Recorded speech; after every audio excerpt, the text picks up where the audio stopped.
And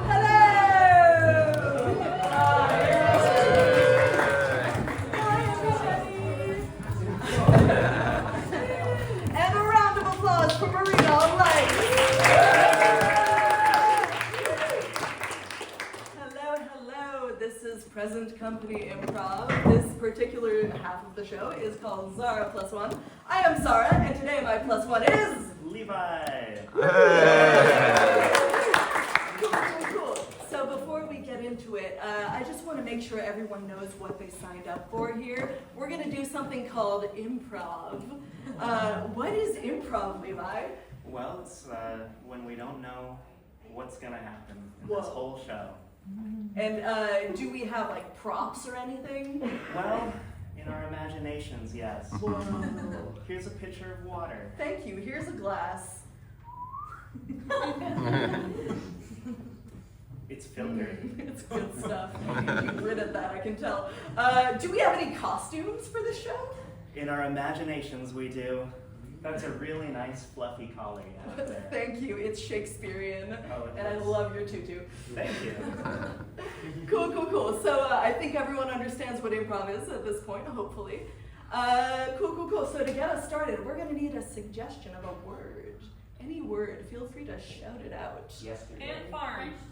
Yesterday, French toast. And farm. Do you hear anything you like?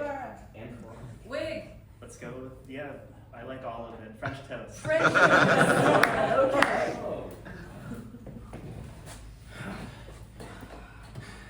Tina, we've been eating French toast together every Tuesday morning for 15 years now, and I just want to tell you that I don't know where you're from, and I don't know why you want to be my friend. Listen, Frank, that's what I like about this relationship, you know? We come together, we eat breakfast foods, and we don't know anything about each other. It's anonymous, you know? It's the only place I can really be myself without the baggage of myself. Oh, but Tina, after 15 years of doing this, I feel like I know so much about your breakfast habits, like how you like the blueberry jam and the syrup on the left side of your plate.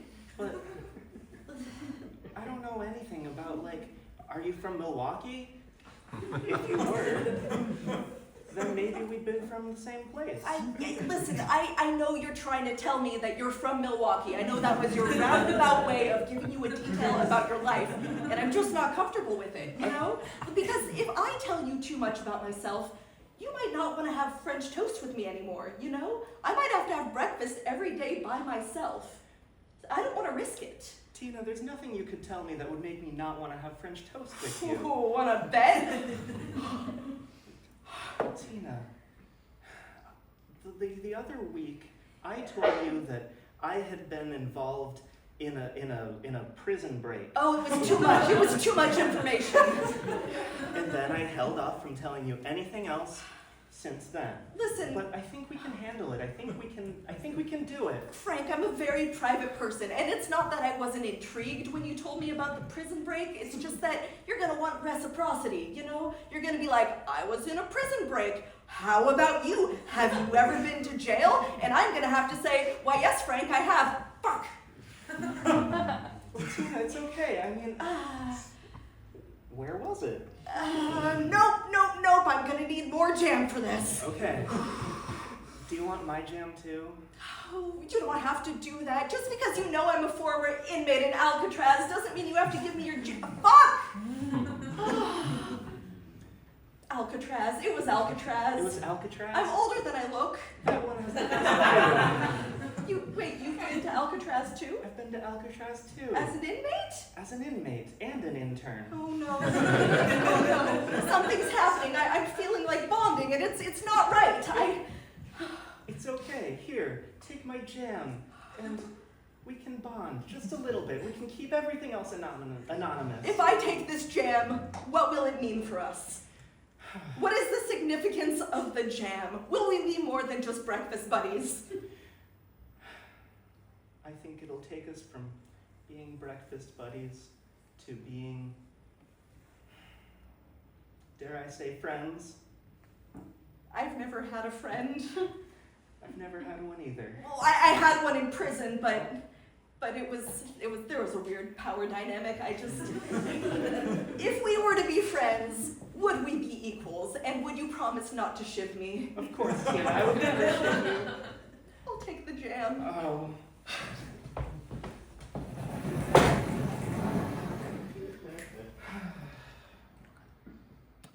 Please, skin that potato for me. And I will be conducting this final examination of Cooking 101. Listen, Mr. Stevenson, I've been skinning this potato for the past half an hour, and I feel like there's gotta be another thing to the exam, you know? Cause if I just spend the whole time skinning this potato, there won't be anything left. It'll just be a potato core. I just wanna pass. Robert, that's what this is supposed to tell you, that there's nothing at the core of cooking except for what do you have in your hand there? Well, this is the potato in its most basic form. Exactly.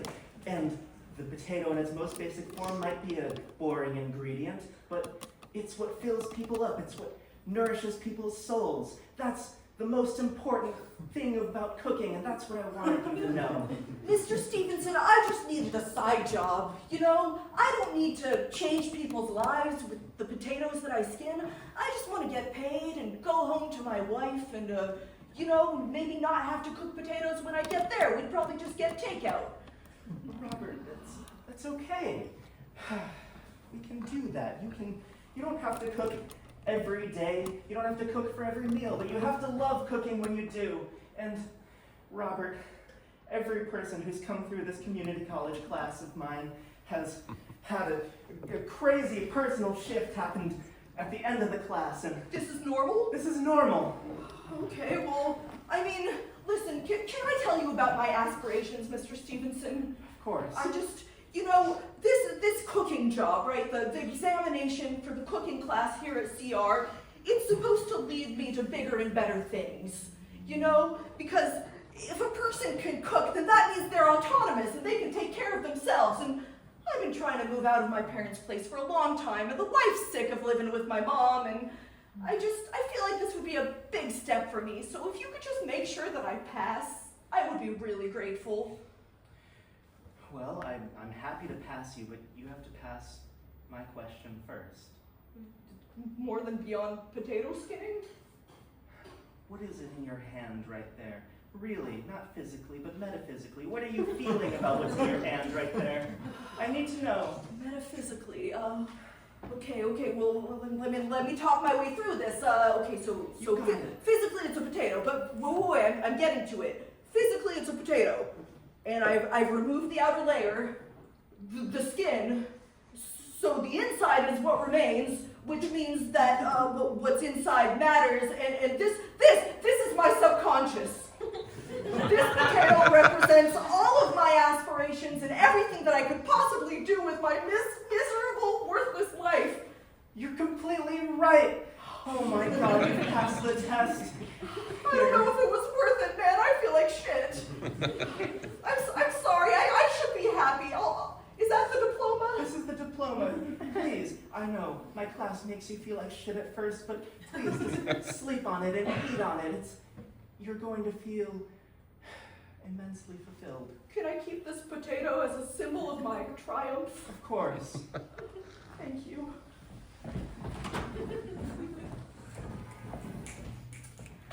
And then they triumphed. That's what happened. And I watched them. I watched it happen. And I was there, and I was in the sidelines, and I had a banner, and I was saying, "Go team!" And after I said, "Go team," that's when they won. So I feel like maybe I'm responsible for their win. You're responsible for the Denver Rapids winning their soccer game? That's right. Just by going there? Under 12 girls. Yup, my daughter's on the team.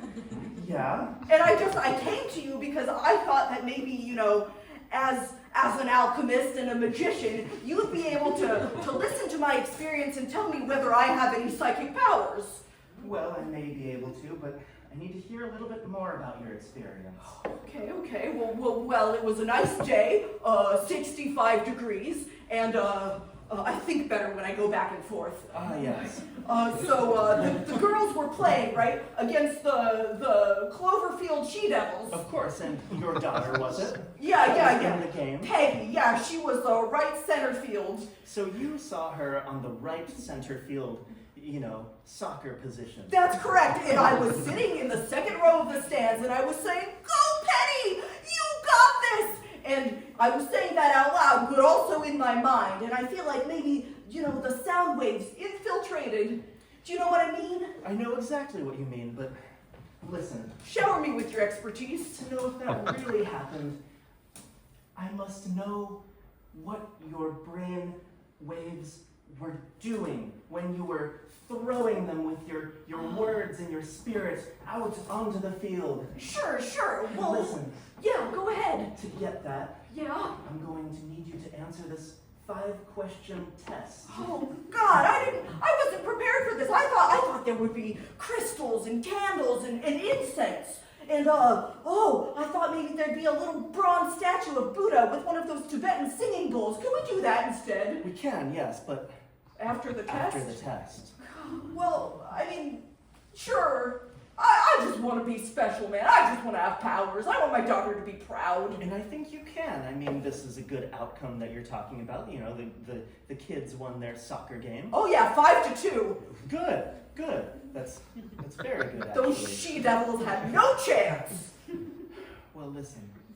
The first question on the test is, what would you do if your foot got stuck in a rock forever? This is hypothetical. So what you're saying is my foot didn't really get stuck in a rock. No. Just checking. It's not real. It's not real. But what would you do if it did? And you're saying that if I answered that question, that you're going to be able to tell me whether I have psychic powers? Well, that and 4 more, yes. I forgot about the 4 more. The others are easy. That one's the real meat of it. Okay, well, what kind of shoes am I wearing? Well, you're... Wait, just to check, hypothetically, right? Because these are my real shoes. But I'm assuming that you're going to say that I'm wearing different shoes than my real shoes because you did specify that it was a hypothetical question. It's a hypothetical, yes. And, right, you're not wearing those shoes. Okay. Let's say you're wearing your warrior boots. My warrior boots? Listen, I know you've got a whole process, and, I really admire your work. I've been looking at your ads in the newspaper for like 15 years, but I don't own warrior boots. I have these ones, and I've got a pair of Nikes. That's okay. This is just a hypothetical. Oh, I can't wrap my head around that concept. It's okay. If you were to wear warrior boots. This is 2 hypotheticals. 1, I would have to have gone and purchased warrior boots or have them gifted to me. And 2, I would be wearing them at the time of when I got my foot stuck in a rock. So let's work through this one at a time. You drive a hard bargain, sir. Okay, let's do it. So, where am I walking when I get my foot stuck in a rock, or did it fall on my foot while I was stationary? you were walking. You decided to gaze out upon the view of the wonderful little field here. Whoa, that's not hypothetical because I have done that in real life. Well, I have gazed upon the view.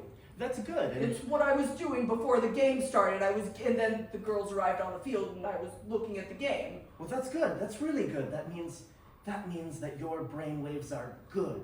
They're very, very excellent brain waves. Yes! Okay. But listen, let's say you were gazing out upon the field on your way to your friend's house. With the warrior boots. With the warrior boots. Okay. And you were gonna go, cast a couple spells. Whoa, this is really hypothetical because I'm not there yet, right? This is in the future. Are you telling the future? Did I pass? Well, I passed in the future, didn't I? I don't know yet. It's unclear. But Maybe. you said that I had powers. You said that implies that I passed hypothetically. Well, hypothetically maybe, but it really depends on this next little bit here. Go on.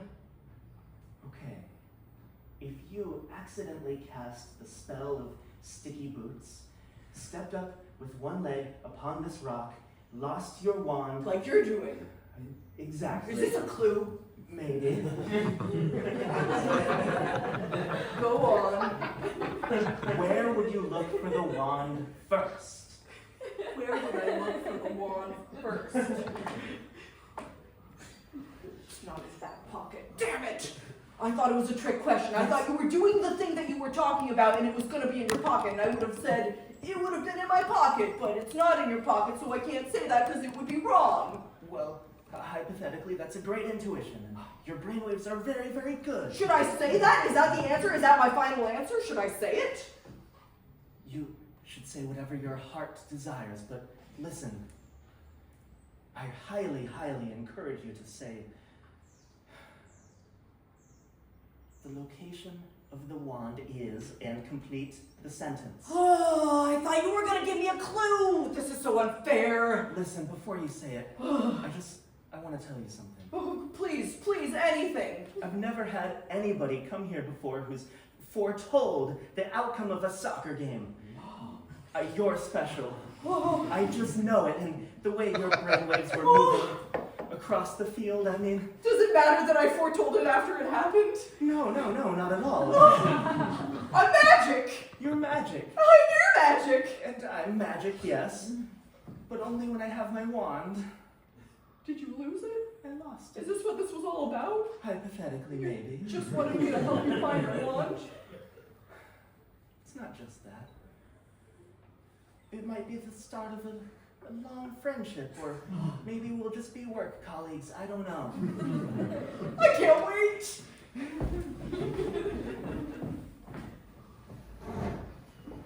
This chair bothers me.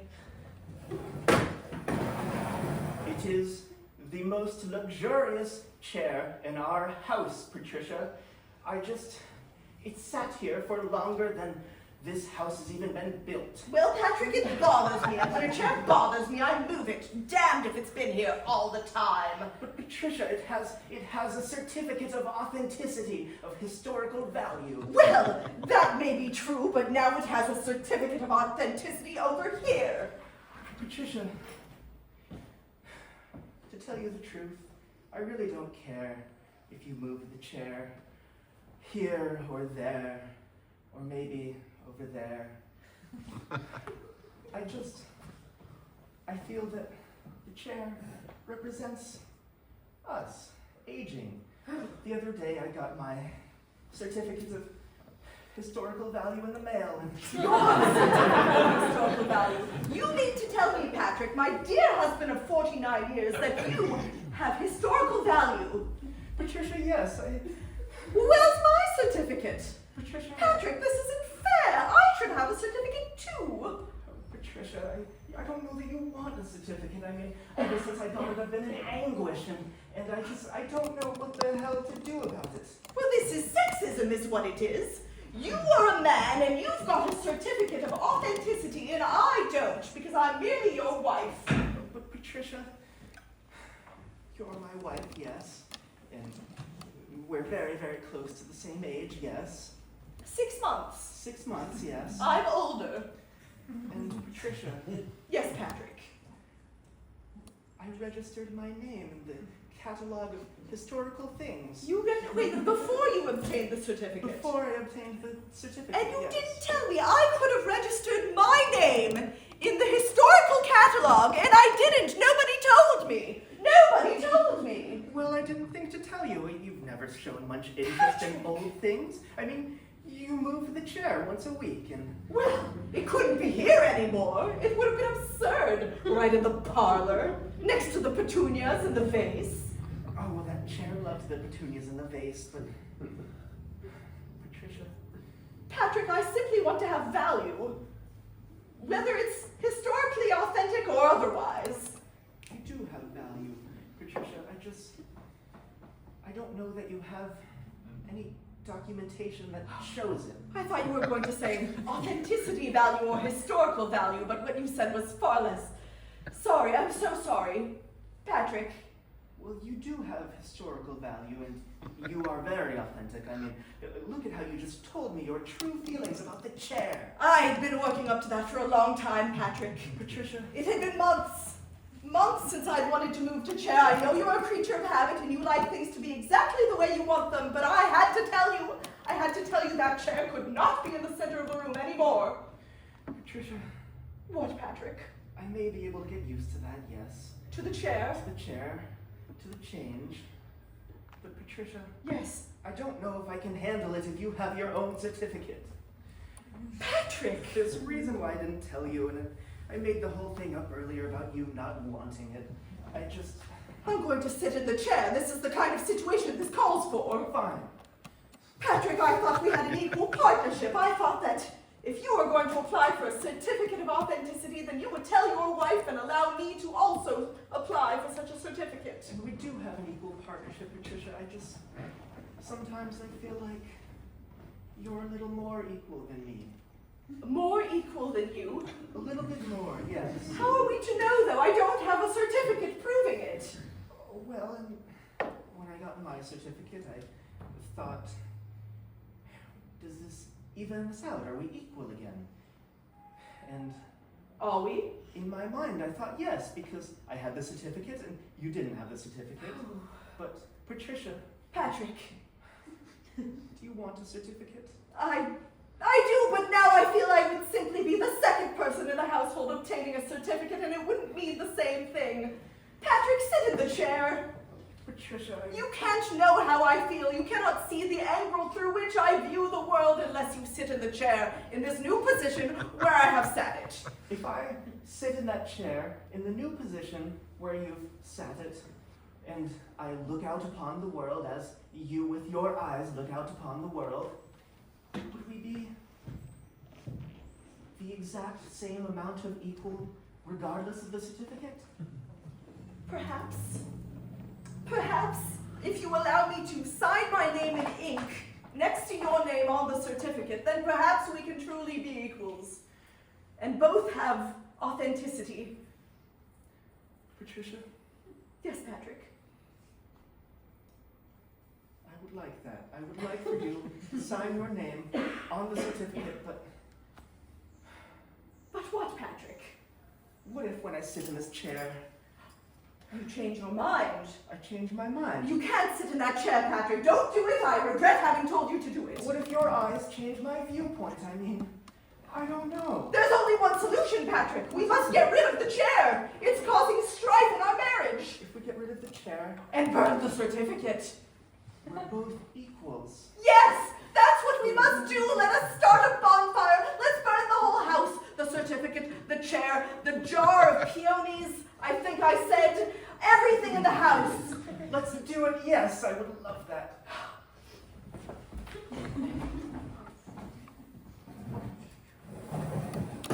Well. We meet again. Yeah, we do. Gunther. Yeah? Yeah. All right. You think you Simone. can just show up? You can just show up again. Yeah. In the place we saw each other last time, the strip mall. Yeah, I show up at band practice at the strip mall like we did last time, and I expect that we're gonna have like a good session practicing here. Okay, we're gonna have a good session today. Cool. We're gonna keep it sociable. Yeah. Like last time. Yeah, no, we're gonna be fine. We're gonna be best of friends, Gunther. Where's your tuba, Gunther? Simone, my tuba is over here. Oh, Where's your stand-up bass? my stand-up bass is behind this curtain. It's really big, but it has wheels under it, so I can push it around. Well, good. We're gonna make some sweet music, Gunther. We are. We're gonna make the most beautiful jazz that's ever been fucking played. Yeah, we are. And you know what? People are gonna love it, and they're not gonna know that there is anger in the band. Yeah, they're not gonna know it because our music is gonna be so sweet and soothing. Yeah, but you know what? What? You cross me one more time, I'm gonna go next door to Hot Topping, and I'm gonna tell them what you did to me. Yeah. God. Yeah. Are you still talking about when I ate your donut last time? You even saying it? You're just gonna say it now, Gunther? You're just gonna say it out loud, like you don't even care, like you have no shame. I thought it was my donut. We had two donuts. They were sitting there together. I thought it was mine. Tuba players are all the same, Gunther. They never know what's theirs and what's other people's. And I had already eaten mine, so I couldn't give you mine to eat. Yeah, that's what I'm saying, Gunther. You ate your own donut and then you ate my donut. No. You expect me to just get over that just because we're the same band? But I apologized last time. I'm doing my chords. Fine. I'll go polish my tuba then. Fine. See if I care. But Timon, You have to do it here. You have to do it next to me. Well, I'm doing my chords. How am I supposed to hear myself do my chords when you're polishing your tuba, Gunther? where the hell am I supposed to polish my tuba? I can't do it over there. Yeah, because that would be in the hot topic, and that would be weird. And also, they're on my side. Yeah, I have to do it in band practice land. Listen, if you're gonna insist on polishing your tuba next to me while I'm doing my chords on the stand-up bass, I'm gonna go over to Annie's Pretzels and I'm gonna shit talk you. Oh yeah? Yeah, You're gonna shit talk me? yeah, You'd go over to Annie's Pretzels? yeah, I would, Gunther. Ugh, this is so much like last time when you went to Wetzel's Donuts and then you told them that I ate your donut on purpose, which was a lie. Oh, whoa, you're calling me a liar now, Gunther? You're calling me a liar. I am, yeah. Whoa, whoa, whoa. Okay, I'm the liar. You're saying that about me with your mouth. Timon, yeah, you are, I think. Rude. I mean, you didn't even tell me that you went over there and you like started shit talking me and Yeah, you don't tell people when you're shit talking them. That's not how it works. But I thought we were closer than that. Well, we were before the donut incident. Listen, was it really an accident, Gunther? It was. Really? It was really an accident.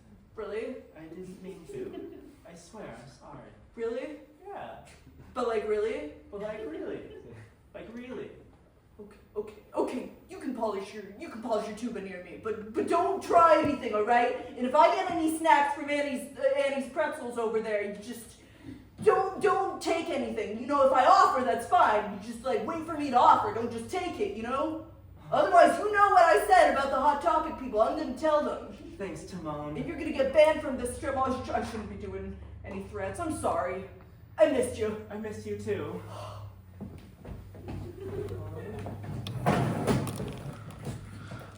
And that was my time in Alcatraz. It feels good to get it off my chest, you know? I don't know, Tina, maybe No. we shouldn't have like gotten to know each other. No, I went through this whole emotional journey. You can't, I told you about the shiv, And the pretzels. the pretzels. I told you everything. I told you about the magic guy that appeared in my cell and the soccer game and you're just gonna sit there eating French toast like it doesn't matter. I'm sorry, Tina. I thought I liked a lot of it. I really did. I don't know if we can be friends after that. But I mean, I heard the whole thing. who am I gonna eat French toast with? You can't do this to me. You've been to jail too, as an intern and as a prisoner. Yeah, and I learned a lot as a prisoner and an intern. Both times. One of the things that I learned is you can't always be friends with the people that you don't know. Listen, I'm gonna give you your syrup back. Okay, Tina. It was nice having it. I drizzled a little on the corner and I'll probably keep dabbing it until it's gone. Okay. I'm gonna pour it on mine and finish the plate, okay? So we're not gonna see each other tomorrow here at the IHOP? No. But, you know, if you want, maybe we could meet up for coffee sometime. You're giving me mixed signals. Just as anonymous people, of course. I could wear a mask. I could wear one too. Like a balaclava where we can't recognize each other. Oh, I I like just that. gave it away because I told you about it, but... But we could change it, whatever it is. We could put on a wig or a toupee or... Yeah. So wait, what you're saying is we can't be breakfast friends anymore, and I get it, I understand. If I heard my story, I would say the same thing, but maybe we could be anonymous coffee acquaintances. Yeah, I think we can. Okay, I'd like that. I'd like that too.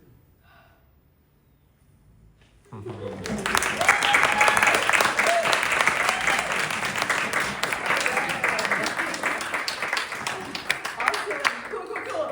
Thanks for watching that, you guys. We have a short intermission. intermission. I don't know what I'm doing with my hands. We have a short intermission, after which there will be another troupe where you might see us again. Who knows?